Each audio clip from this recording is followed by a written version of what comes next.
Hello, San Francisco and the entire Bay Area. Welcome back to SFN News. I hope you all enjoyed our recent tribute to Black History Month.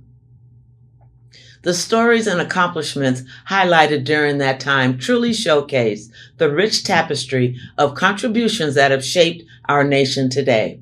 It's inspiring to reflect on the resilience and achievements of the Black community, reminding us of all the progress we continue to strive for.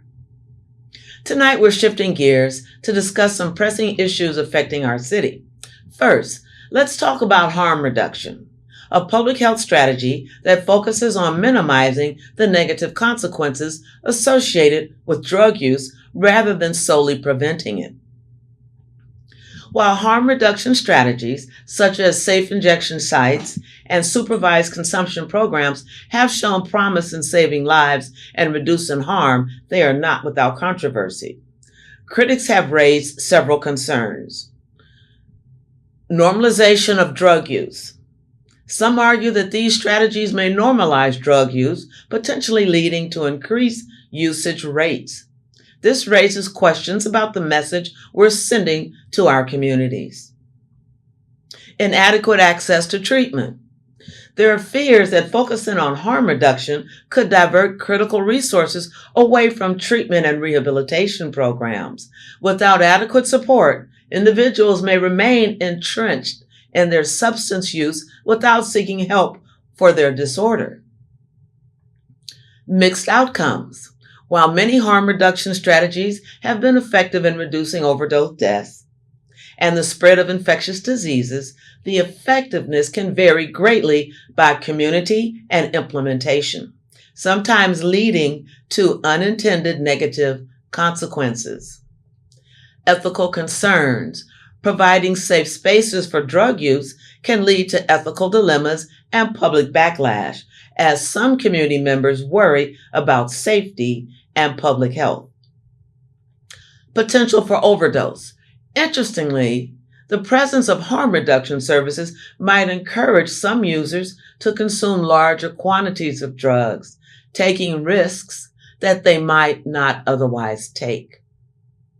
In summary, policymakers and public health practitioners must ensure that policy approaches are coupled with comprehensive treatment and prevention efforts to achieve the best outcomes for our communities. Now, let's address another pressing issue in San Francisco, the ongoing debate over clearing sidewalks of tents. This topic continues to elicit strong feelings from residents, business owners, and city officials alike. On one side, many residents and business owners are frustrated with the presence of tent encampments. They raise valid concerns regarding public safety, cleanliness, and the overall impact on local businesses. They argue that clearing these tents would significantly improve the quality of life in our city and make public spaces more accessible.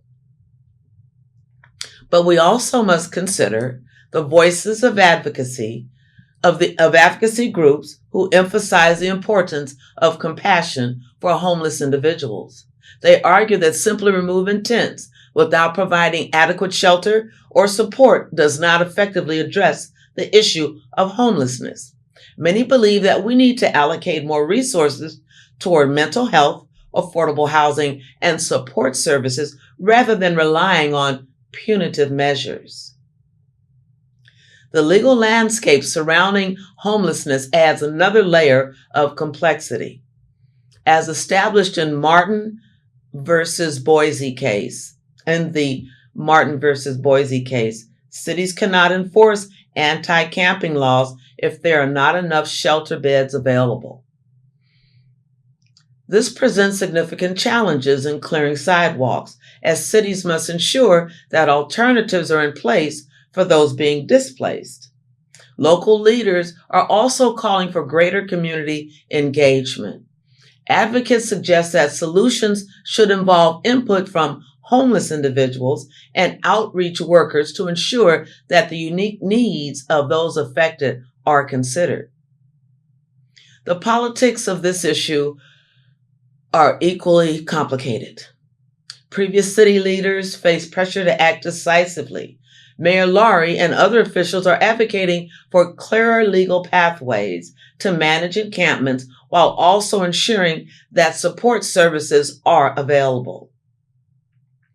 In summary, while many San Franciscans express a desire to clear the sidewalks of tents for safety and aesthetic reasons, we must also weigh the humanitarian implications and focus on comprehensive solutions to address the root causes of homelessness in our city. And now, shifting to a lighter topic, let's talk sports.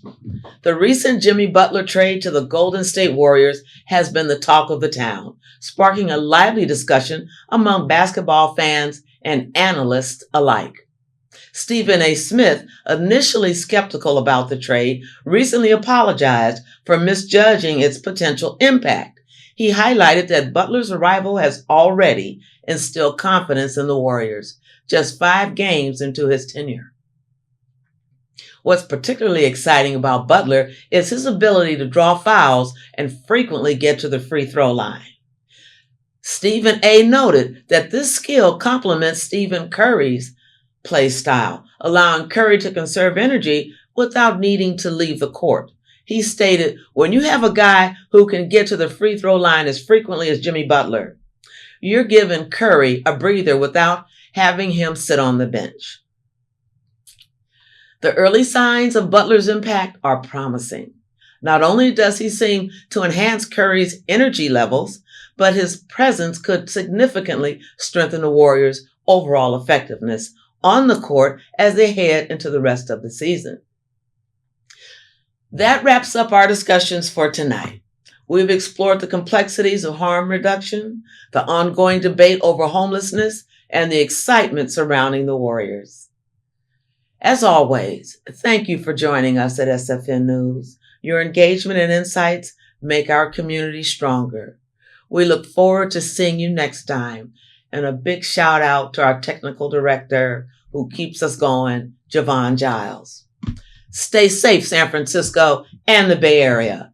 I'm Diane. Bye-bye.